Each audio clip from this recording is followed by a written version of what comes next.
Chapter 10, Solving Quadratic Equations.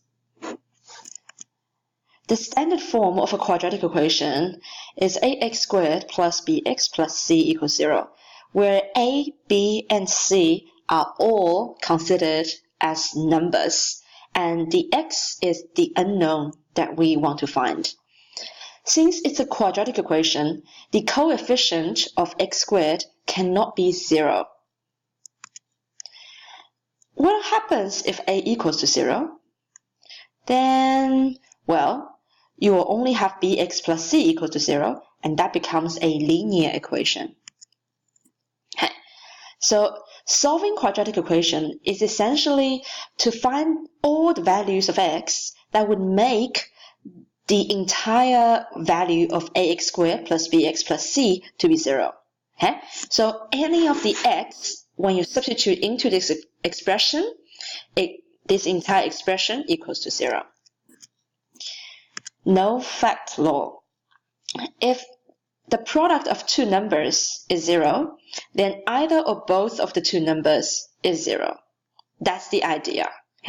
So it's like if a times b is 0, then either a equals to 0 or b equals to 0. One of them has to be 0. They can both be 0, but at least one of them. That's the criteria. So when we try to solve a quadratic equation, we'll basically utilize this no factor law. So what we do is we first write down the standard form of the quadratic equation, then we factorize it. Once we factorize a expression like this, then this expression will turn into the product of different binomials. Once they become a product of different binomials, then we can use no factor law to solve for x. Let's see one example. By the way, in order to solve quadratic equation, which is a key skill for this chapter, the key to this key skill is actually to be able to factorize properly. So the foundation is what we have learned in chapter A, which is to factorize a algebraic expression. Once you can factorize the expression on the left-hand side, then you will be able to solve for x. For example, x squared minus 15 equals to 0. Our first step is to be able to factorize the expression on the left. How do we factorize that? Using dots.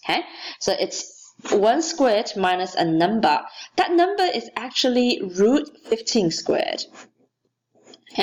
So x squared minus 15 can be written as x minus root 15 times x plus root 15 equals to 0. Now, this expression, the original expression, has been turned into the product of two binomials. So two terms in each bracket. So it's either x minus root 15 equals to 0 or x plus root 15 equals to 0. One of them has to equal 0. So in order to make the first binomial 0, that x has to equal to exactly root 15. Or to make the second factor 0, then x has to equal to negative root 15. As a result, it's either root 15 or negative root 15. This example. So we notice that on both sides there are non-zero numbers. The first we need to do is to actually reorganize to make it into one side is 0, the other side is not, so that we can factorize the side that is not 0 to use the no factor law. Now, before we factorize in this case, we need to pay attention that there is a common factor in the coefficient of these two terms. So when there is a common factor of the coefficient, then we can first divide that common factor on both sides. So 2x squared and 50 both have 2, so we can divide 2 on both sides. Since 0 divided 2 is 0, then we simplify the expression on the left-hand side becomes x squared take away 25. As a result, x minus 5, x plus 5. They are the two factors. So either x equals to 5 to make the first factor 0, or x equals to negative 5 to make the second bracket 0. Now, x squared plus 4x equals to 0. we can factorize by taking out the common factor. And then it's either x equals to 0 or x plus 4 equals to 0, right? So as a result, x can equal to 0 or x equals to negative 4. And by this stage, you probably notice that for quadratic equation, when there's an x squared, it's very likely that there will be two suitable solutions to the same equation, right? It is very common, okay? Or in this case, x squared equals to x plus 6.